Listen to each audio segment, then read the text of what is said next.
থেকে কই পালাবি বন্ধু ইবলিসের, মরণ থেকে যতই পালাও ডেকে নিবে ফের, মরণ ঘিরে নিবে ফের।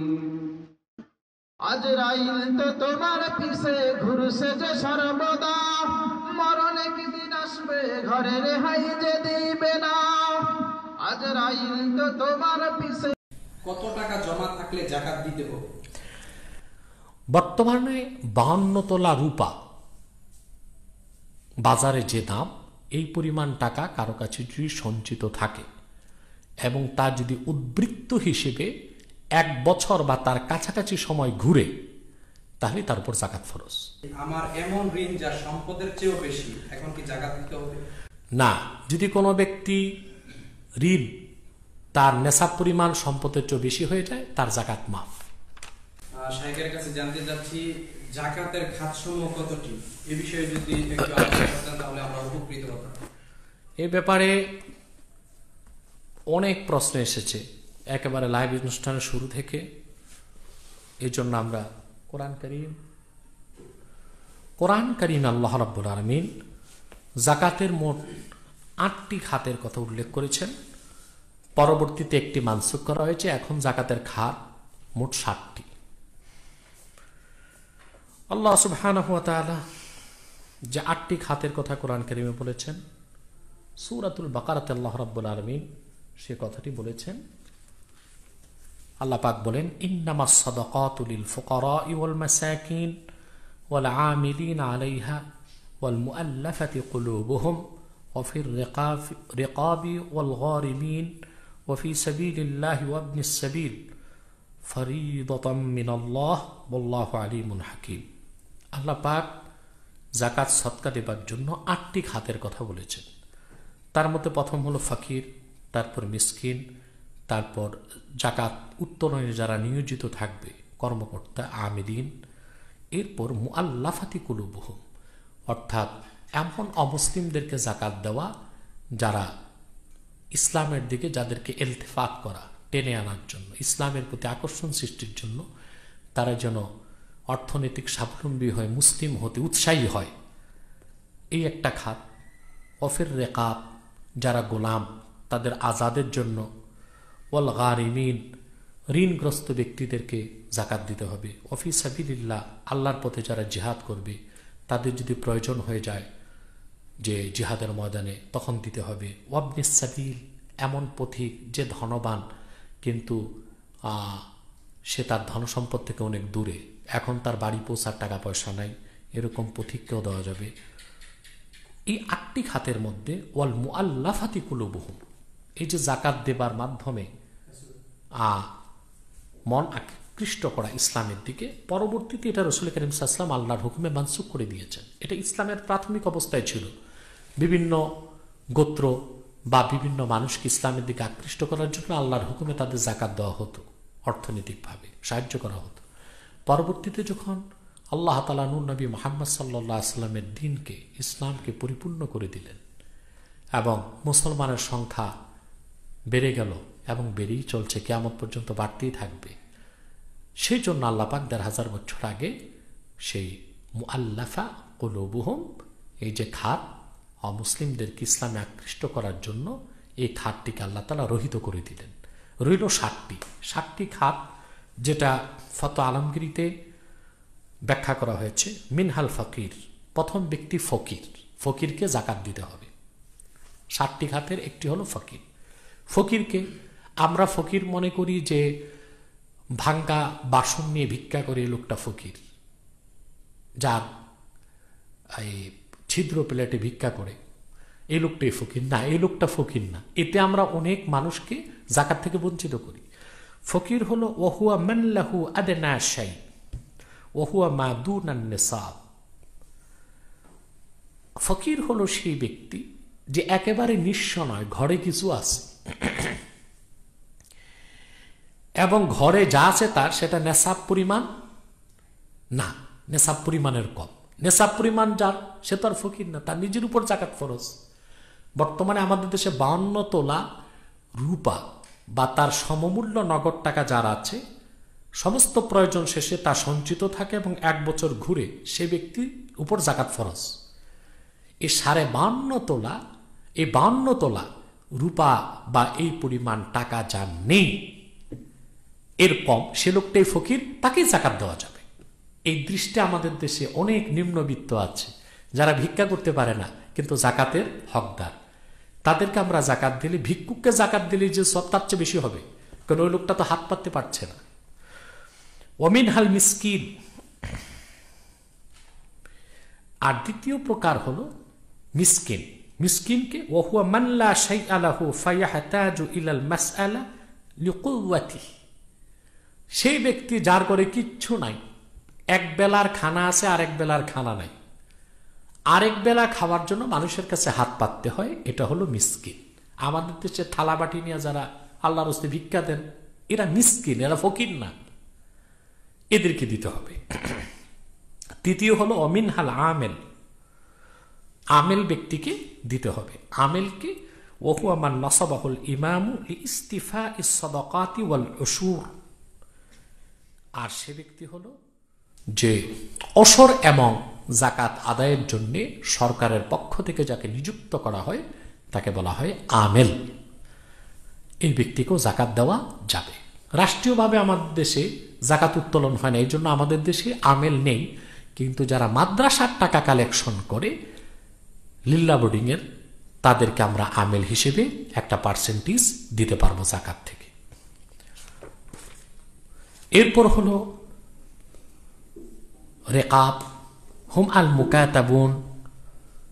চতুর্থ খাত হলো এমন ব্যক্তি যারা মুসলিম কিন্তু গোলাম, তাদের আজাদ করার জন্য জাকাতের টাকা দেওয়া যাবে। অর্থাৎ মুকাতাব হচ্ছে এমন গোলাম যিনি তার গোলাম, তাকে লিখিত পরিত আছে যে এত টাকা সে শোধ করতে পারলে তাকে আজাদ করে দেওয়া হবে।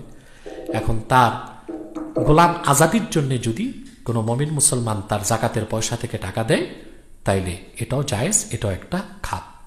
পঞ্চম হলো অমিনহাল গারেন ওহুয়া মান লাজিমাহু দাইনুন ওয়ালা ইয়ামলিকু নিসাবান ফাদিলান আন দাইনিহি। এমন ঋণগ্রস্ত ব্যক্তি যার নিজের নেশাব পরিমাণ টাকা নেই, অর্থাৎ তার উপর জাকাত ফরজ হয় এই পরিমাণ টাকা নেই কিন্তু সে ঋণগ্রস্ত, তার ঋণ পরিশোধের জন্য জাকাত দেওয়া যাবে। কিন্তু ধনী ঋণগ্রস্ত, যেমন আমাদের দেশে যত শিল্পপতি, এদের হাজার হাজার কোটি টাকা, আবার তারা ব্যাংকের কাছে ঋণগ্রস্ত, এইসব চোর চোরটাকে জাকাত দেওয়া যাবে না। এরপর হলো ফি সাবিলিল্লাহ, যারা আল্লাহর পথে জিহাদ করতে বের হবে কিন্তু তাদের জিহাদের অস্ত্র কিনা বা খাবার দাবার তাবু এসবের পয়সা নাই, তাদেরকে জাকাতের মাল দেওয়া যাবে। এরপর হলো সপ্তম যেটা ইবনুস সাবিল, সে ব্যক্তিকে ওহুয়াল গরিবুল মুনকাতিউ আন মালিহি। লোকটা ধনী কিন্তু সে তার দেশ থেকে অনেক দূরে অবস্থান করছে কিন্তু তার সবকিছু শেষ, নিঃস্ব অসহায়, তাকেই ইবনুস সাবিল বলে। তাকে তার বাড়ি পর্যন্ত পৌঁছার জন্য যত টাকা প্রয়োজন তাকে জাকাত ফান্ড থেকে দেওয়া যাবে। এই দৃষ্টিকোণ থেকেই আমাদের সৌদি আরবিয়াতে দেখা যায় অনেক কারাগারে আবদ্ধ গরিব বাংলাদেশিদেরকে বাংলাদেশে আসার জন্য সরকার টিকিটের টাকা দেয়, সেটা মনে হয় জাকাত ফান্ড থেকে দিয়ে থাকে। এই হচ্ছে জাকাতের খাতগুলো।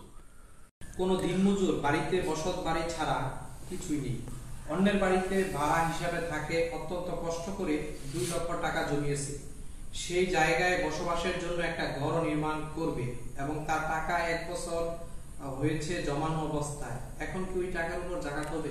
যদি 1 বছর ঘুরে থাকে, টাকাটা নগদ তার ঘরে থাকে, ঘর বানাক যেটাই বানাক, এ টাকার উপর জাকাত আসবে। আর এটা তো খুব বেশি না, মাত্র লাখে 2,500 হিসেবে 5,000 টাকায় তো তার জাকাত আসবে, জাকাত দিয়ে দিবে সে। যারা ব্যবসায়ী, তারা ব্যবসায়ী প্রতিষ্ঠান যে টাকাগুলো ইনভেস্ট করে থাকে তার উপর কিভাবে জাকাত দিবে? যে টাকাটা সে ইনভেস্ট করে থাকে ব্যবসায়, টাকাটা যদি নেশাব পরিমাণ হয় ও হালাইল হাউল, আর সেই টাকাটা যদি 1 বছর ঘুরে, এখানেও কথা আছে, দেখা গেল বছরের শুরুতে পুঁজি 2 লাখ, মাঝখানে হলো 6 লাখ, আবার হলো 1 লাখ, বছর শেষে 10 লাখ, তখন তাকে বছরের শেষটা ধরতে হবে, 10 লাখ টাকার উপর জাকাত দিতে হবে। ওসরের বিধান কি? সুন্দর প্রশ্ন করেছেন। আমাদের দেশে ওসরের তেমন চর্চা নেই। ওসর হলো ফসলের 1/10, 10 মনে 1 মণ আল্লাহ রাস্তায় দিতে হবে, গরিব মিসকিনকে দিতে হবে। তবে ওসরের জন্য কিছু শর্ত আছে। প্রথম যে শর্ত তা হলো যে ওসরটা, এটা অনেকে মনে করে নফল জাতীয় কিছু না, এটাও জাকাতের মতোই ফরজ।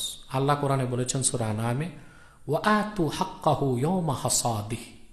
এই আয়াতের মাধ্যমে আল্লাহ তাআলা ওসরকে ওয়াজিব করেছেন, ফরজ করেছেন। যাদের উপর জাকাত ফরজ, ঠিক সেভাবে ফসলের দিক থেকেও ওসর দেওয়া ফরজ।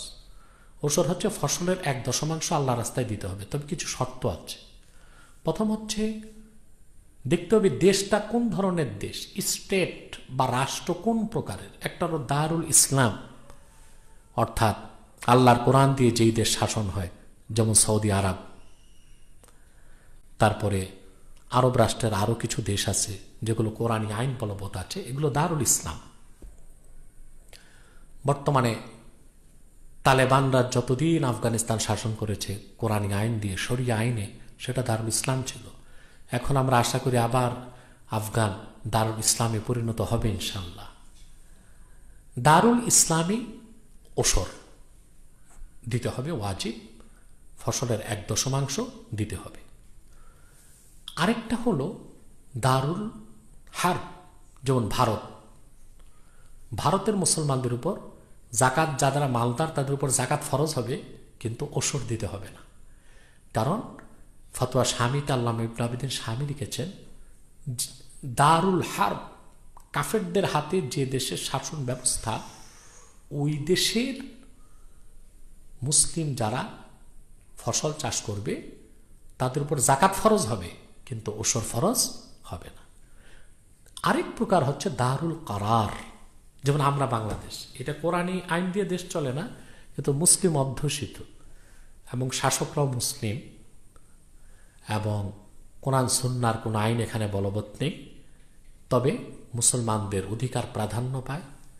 এইরকম দেশে ওসর ফরজ ওয়াজিব হবার জন্য শর্ত হলো, যেই জমিনে ফসল ফলাবে ওই জমিন থেকে যদি খেরাজ না নেওয়া হয়, অর্থাৎ গভর্নমেন্ট যদি সেখান থেকে কোনো টাকা পয়সা বা ট্যাক্স না নেয়, এবং জমিনের চাষাবাদ যদি পুরোটাই বৃষ্টির পানিতে হয়, সার বা অন্য কোনো খরচ না হয়, ওই রকম অশ্রী জমিনে 1/10, 10 ভাগের 1 ভাগ ফকির মিসকিনকে দিতে হবে।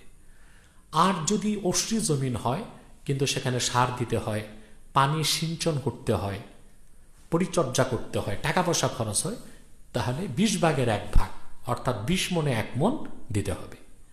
তা আমি যা মনে করি, বাংলাদেশে প্রত্যেকেরই চাষাবাদ করতে প্রচুর টাকা খরচ হয়ে যায়, পানি চাষ করতে হয়, সার দিতে হয়, বিভিন্ন খরচের পর এদেশে মূলত ওষুধটা আসে না।